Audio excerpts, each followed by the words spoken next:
Hi boys and girls, this is Mrs. Warren. Last time for the night. I realized that after I taught you how to write with tone, I need to make sure that I can get you focused on how to identify tone in what you read. So I've got a couple of tips that should help you. Let me show you what they say. Shh, my son's cat is being dumb. Anyway, let's go on. Identifying tone in reading. Tip 1, read aloud. Sometimes you can hear tone better when you hear something read. That means that you can even read it to yourself. I mean, because of COVID, I can't give you the whisper phones like I normally would. But if you read it to yourself quietly, whisper, or ask me to go, I don't know, in a corner somewhere when you come back to school or out in the courtyard, that can actually really help. That really helps me. When I read it aloud, my voice just will naturally go to the tone because it picks up on the words, and that's how I'm able to identify it pretty easily. Tip 2, I'm sorry, that's the ice cream man now that you hear. You guys get to hear a lot of different sounds in Mrs. Warren's teaching videos in her backyard. So let's look at tip 2. Look for those tone words that give you the feeling of positive, negative, or in their absence, neutral. Meaning if you don't hear positive words, if you don't hear negative words, then it's going to have a neutral tone. So let's try some. I'm going to read one paragraph from our reading today. Rosa Parks' My Story, We Fight for the Right to Vote, even though it was more about buses than voting. Again, it's just a chapter from her book, and let's see if you are able to figure out the tone. All right, I'll turn it a little towards me, not too much. Okay. Oh, I just got my splinter. Darn. The consequences of teaching outside. Okay, here we go. Not a very flattering look. I'm going to go with the second paragraph. Black people had special rules to follow. Some drivers made black passengers step in the front door and pay their fare, and then we had to get off and go around the back and get on. Often before the black passengers got around to the back door, the bus would take off without them. It's a little negative. I shouldn't have said that. I'm just kind of giving it away. There were 36 seats on a Montgomery bus. The first 10 were reserved for whites, even if there were no white passengers on the bus. There was no law about the 10 seats in the back of the bus, but it was sort of understood that they were for black people. Blacks were required to sit in the back of the bus, even if there were empty seats in the front. We couldn't sit in them. Once the seats in the back were filled up, then all the other black passengers had to stand. If whites filled up the front section, some drivers would demand that blacks give up their seats in the back section.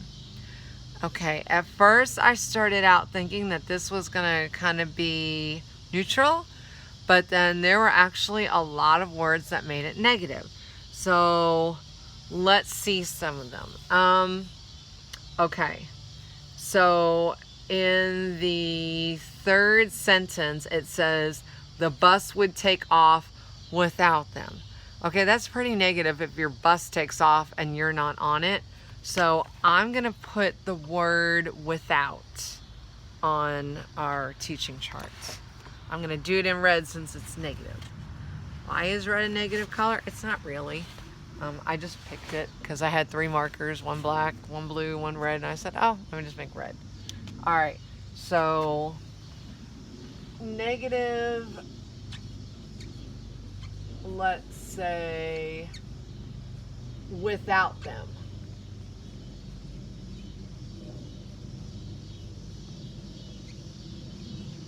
Okay, but we just can't, oh, and you can't even see that. Hello. There, I just added without them. But we can't just say that a piece is negative just because of like 1 or 2 negative words. So we're going to have to look for the others. So let me continue reading that. The 36 seats on a Montgomery bus There were 36 seats in a Montgomery bus. The first 10 were reserved for whites, even if there were no white passengers on the bus. There was no law about the 10 seats in the back of the bus, but it was sort of understood that they were for the black people. Black people were required to sit in the back of the bus.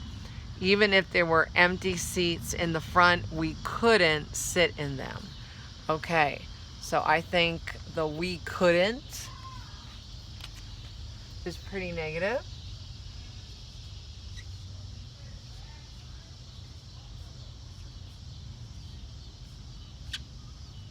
Okay, because N'(T) means not. Without also means not. So let's continue reading. Once the seats in the back were filled and all the other black passengers had to stand. I think that's pretty negative if you have to stand on a bus, because streets are not always that smooth and you can get bumped around and fall over. So I'm going to put had to stand.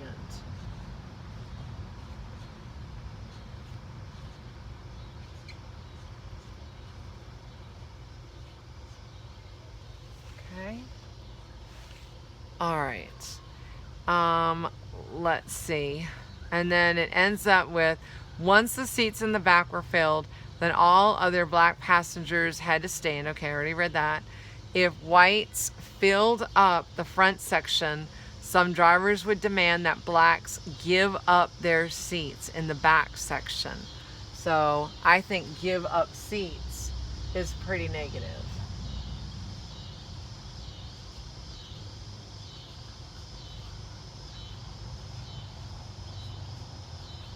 All right, so we've got without, where's our pointer? We've got without them, we've got we couldn't, had to stand, and give up seats. Definitely with all of those negative phrases, we can say that that paragraph is a negative paragraph. So again, it helps if you read it aloud. It helps if you know you're looking for, do I see positive words? Do I see negative words? If I don't see any positive or negative, then it's going to be neutral. Let's see. I don't know how much more time this phone has. I set it for a little bit of time to charge up, but not that much. I'm trying to see if we have a paragraph that I think might have a different tone, but to be honest, it just gets more negative as it goes on. So as you read in the story, you've got words like vicious. You've got words like, hope I spelled that right, especially since I'm a spelling teacher. Vicious, vicious, vicious. Yes. You've got words like guns. I said the bus drivers had to have guns. Oh my. Oh, sorry. There we go. Let's see. Vicious, guns. They actually have the word meaner. They talk about some bus drivers are meaner than others. That's definitely a negative word. Let's see.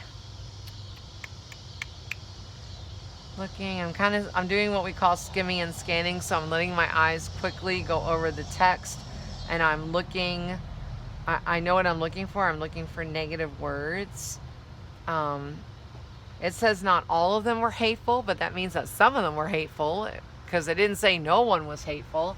So I'm going to put in hateful.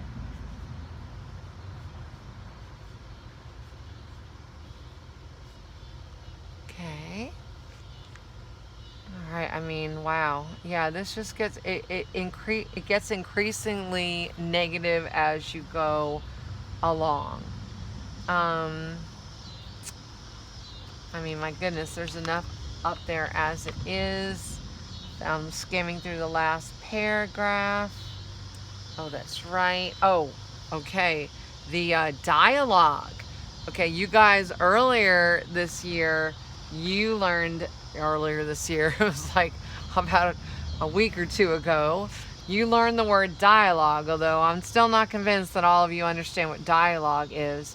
But dialogue is when you speak, is when you have somebody's direct stuff that they say coming out of their mouth onto the page. So the dialogue, remember the bus driver, what did he tell Rosa to do? He said, get off my bus. Definitely negative. I'm going to do little quotes because that's how you do dialogue. Get off of my bus. Now, did he own the bus? No, it's not really his bus, but he's driving the bus. And why he didn't, I looked, it didn't have an exclamation point, so I'm not going to add one when there wasn't one. And why did he say that? Why did he make her get off the bus? Because she sat in a seat in the front of the bus that wasn't supposed to be for her? I mean, wow, that's a lot. So yes, we can definitely tell the further along we went in the story, the more negative the words got. So there would be no question after writing all of this that this part of the story, this chapter, definitely has a negative tone. Okay? All right, I would try to show you a positive one, but I don't see any positive paragraphs in this one because it wasn't a very positive experience that she was feeling. So if you're not experiencing positive feelings, then you can't write positive feelings. Okay? All right, guys. So this was my last video of the night. The cat is crying to go in.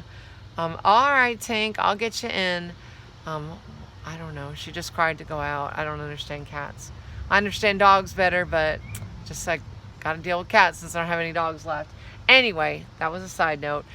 So I'm gonna go ahead and say bye for now, guys. I hope you understand identifying tone and reading a little bit better.